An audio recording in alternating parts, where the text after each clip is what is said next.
Halo people rebahan santuy, gimana kabar kalian di dunia tipu-tipu hari ini? Hari ini Mang Gaul ingin menceritakan alur cerita dari film London Has Fallen tahun 2016, adik dari Angel Has Fallen. Film ini dibintangi oleh beberapa nama besar seperti kakek saya sendiri Morgan Freeman dan sahabat karib saya yang sedang merantau di negeri Paman Sam, Gerald Butler. Oh iya, tidak lupa juga pacar saya sendiri, Charlotte Riley. Film ini menceritakan upaya dari seorang bodyguard yang harus mati-matian melindungi presiden dari kejaran teroris. So, tanpa banyak bacot, banyak kecot, dan banyak cocot lagi, let's go to full alur cerita.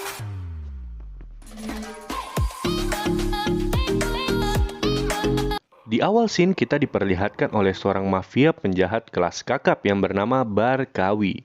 Barkawi sedang berada di acara pernikahan sang anak, namun hal tak terduga terjadi, di mana ternyata angkatan militer Amerika Serikat berada di situ dan sudah menyiapkan rencana untuk membombardir area tersebut melalui drone yang ada di atas udara.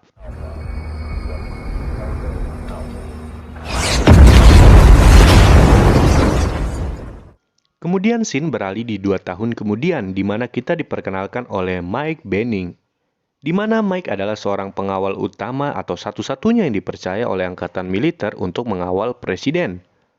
Namun hal yang tak terduga terjadi lagi. Mike Benning bingung memutuskan untuk mengundurkan diri atau tidak dari pekerjaannya. Dikarenakan dia sudah lama bekerja dan ingin fokus ke keluarganya. Di saat yang bersamaan, dunia dikembarkan dengan berita tentang kematian Perdana Menteri Inggris yang membuat terjadinya perkumpulan rahasia yang dihadiri oleh beberapa tokoh besar seperti Presiden Amerika Serikat. Dan tentunya Mike Benning dipanggil untuk mengawal Presiden Amerika Serikat. Mike berjanji kepada istrinya untuk lebih bersabar dan ini akan menjadi misi terakhirnya di mana kebetulan sang istri juga sedang hamil. Kemudian kita sampai di mana para tokoh besar sudah masuk ke dalam kendaraannya dan ingin menuju ke Gedung Putih. Dengan yang katanya keamanan super ketat, teknologi yang canggih, bahkan debu sekalipun tidak mungkin masuk. Namun yang mereka tak tahu ternyata di Gedung Putih para teroris sudah memasangkan bom di bawah mobil mereka dan membuat orang-orang kaget dan panik. Faktanya para teroris sudah bercosplay menjadi penjaga Gedung Putih. Tak hanya sampai di situ, ternyata para tokoh yang sedang menuju ke Gedung Putih mengalami kecelakaan seperti Presiden Jepang yang berada di jembatan, Presiden Prancis yang berada di kapal, dan juga Presiden Australia yang berada di gedung, yang semuanya tewas di tempat.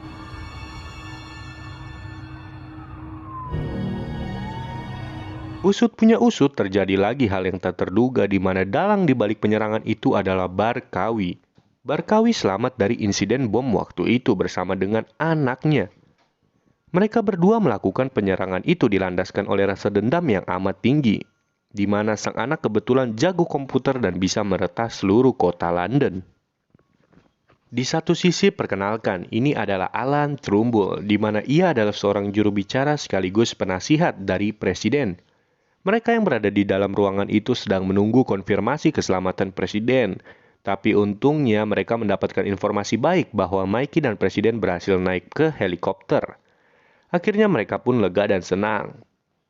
Tapi lagi-lagi hal tak terduga terjadi, di mana para teroris tidak sampai di situ. Mereka tetap mengejar helikopter dari presiden, di mana yang membuat para helikopter berjatuhan.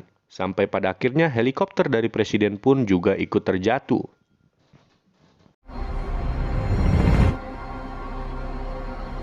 Tapi mujizat dan takdir berkata lain. Mikey dan presiden ternyata selamat dari jatuhnya helikopter. Tapi tak lama dari situ, para teroris yang menggunakan motor menghampiri bangkai pesawat yang membuat Mikey dan presiden harus berlari ke hutan secepat mungkin. Di saat yang bersamaan, Barkawi bersama dengan Alan berbicara jarak jauh, di mana Barkawi mengirimi pesan akan membunuh presiden di depan khalayak umum. Karena sudah berani mengambil setengah dari kehidupannya, yaitu keluarga. Kemudian scene beralih ke arah teroris yang sedang menyamar menjadi polisi dan sialnya bertemu oleh Mikey. Oh my God. Never seen a man suffocate before. I didn't have a knife. Selanjutnya mereka berdua melanjutkan perjalanan ke stasiun kereta. Tapi tiba-tiba para teroris ikut-ikutan datang yang membuat Mikey mengeluarkan jurus pamungkas insting dewanya.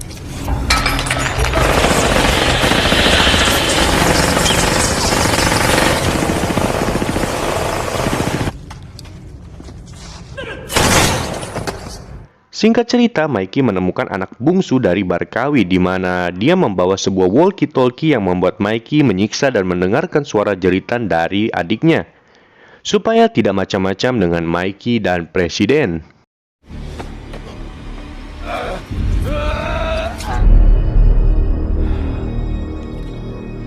Di satu sisi ternyata Mike Benning sudah mengirimkan kode yang membuat para petinggi Inggris tahu kemana tujuan dari Mikey dan Presiden. Singkat cerita, Mike Benning dan Presiden sampai di tempat tujuan, yaitu markas MI6, di mana ia bertemu dengan salah satu agen MI6 dan memutuskan untuk stay di tempat itu dan menunggu bala bantuan datang. How you doing? You'll figure it out. Tak lama, singkat cerita, mereka melihat sekelompok orang bersenjatakan api ingin masuk ke markas MI6. Tapi Mikey sadar bahwa mereka bukanlah penyelamat, melainkan teroris. Tanpa pikir panjang, Mikey menyuruh Presiden untuk bersembunyi dan agen cewek MI6 pergi ke markas utama untuk meminta bantuan. Namun karena Mikey sudah cukup lama berlatih dengan saya, tentunya Mikey pun dengan mudah menyelesaikannya.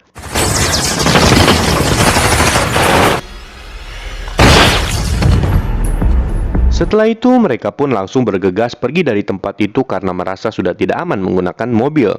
Tapi lagi-lagi mereka masih saja dikejar oleh para teroris yang membuat mobilnya terjungkal-jungkir.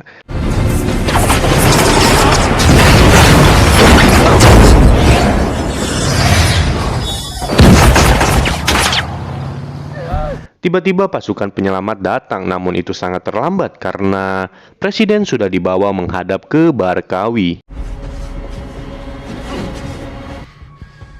You should be thankful. Di lain tempat, Mikey bersama dengan anggota lainnya pergi menghampiri tempat penyekapan sang presiden, di mana mereka sudah menyusun rencana yang matang untuk bisa sampai ke titik tengah dari bangunan tersebut atau tempat penyekapan presiden. Saat presiden hampir dibunuh dalam siaran langsung, Mikey datang di waktu yang tepat, sehingga dapat membebaskan sang presiden. Oh my God.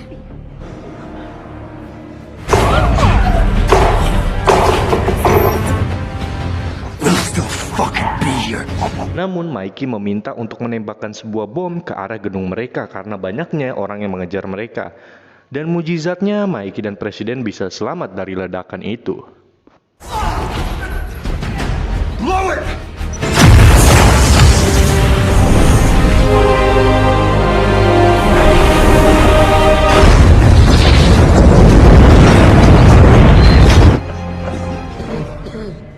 The president's alive. Kemudian kita akan beralih ke ujung acara atau di scene akhir. Ada hal yang tak terduga terjadi di mana Alan mempunyai dendam kusumat kepada Barkawi, di mana dia menembakkan rudal tepat di kawasannya. Hah, gimana sih Alan tahu ya guys ya? Hebat juga sih Alan nih. Nah, terus alhasil semuanya meninggoy. Beberapa hari setelahnya, Mikey Benning ternyata sudah memiliki sang buah hati, dan memutuskan untuk tidak jadi keluar dari pekerjaannya. Dan film pun tamat. Keren juga. Jadi nanti gua akan bahas serial yang kedua lagi, yaitu Angel Has Fallen yang tahun 2019. Dan itu nanti Manggaul akan bahas di mana? Di next content, oke? Jangan lupa di like, comment, and subscribe. See you in the next content. Mamang!